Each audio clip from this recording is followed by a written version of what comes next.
Speriamo però che quei grandi della terra che amano solo il dio denaro pensino anche loro all'iniziativa di Papa Francesco. Papa Francesco chiede di pregare e digiunare per la pace in Siria e il Veneto risponde. Moltissime le iniziative a sostegno di una soluzione diplomatica della crisi internazionale che culmineranno in questo fine settimana. 500 pellegrini sono partiti in pullman da Venezia per Roma. Sono previste celebrazioni a San Giovanni Laterano, San Paolo Fuori le Mura, Santa Maria Maggiore e domenica a San Pietro. E a tutti è stato proposto anche di partecipare alla veglia di preghiera in piazza San Pietro.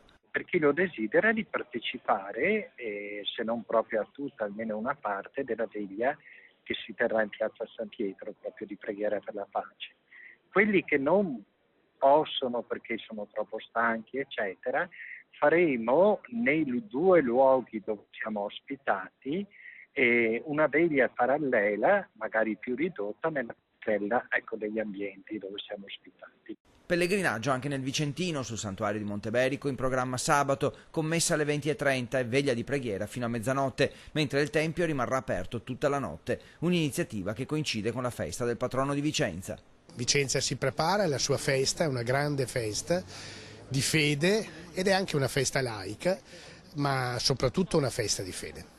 Quando nel passato anch'io ho fatto delle giornate di digiuno, in senso anche di protesta, mi dicevano il problema non sta nello stomaco, nella pancia, sta nella testa. Se tu hai la testa veramente che è concentrata su questi gravi problemi che stiamo vivendo, come quello della pace, il problema della Siria, del Medio Oriente, e allora anche la pancia non richiama il bisogno del cibo. A Treviso, Piazza dei Signori rimarrà al buio per un'ora. La giunta comunale spegnerà le luci anche di Palazzo dei 300, Torre Civica e Prefettura dalle 21 alle 22. Preghiera in Duomo dalle 18 alle 23 e per tutta la notte all'Istituto Zanotti. Sempre nella Marca, Vede Lago, dalle 21 alle 22 saranno spente tutte le luci del paese e si accenderanno solo candele. A Roncade è annullata una festa con centinaia di invitati. I pasti già ordinati saranno dati in beneficenza, mentre aumenta l'adesione in tutto il Veneto tra i cittadini comuni al digiuno proposto dal Papa. Io domani farò il digiuno tutto il giorno.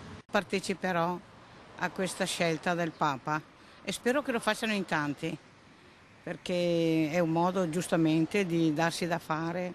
Al Lido di Venezia, flash mob contro il conflitto siriano alle 19 di fronte al Palazzo del Cinema. Saranno esposti cartelli con slogan, mentre in tutto il Veneto la CGIL esporrà la bandiera della pace nelle proprie sedi. Alle 11 davanti al municipio di Padova si terrà un sit-in promosso dall'Associazione per la Pace e dalle Donne in Nero.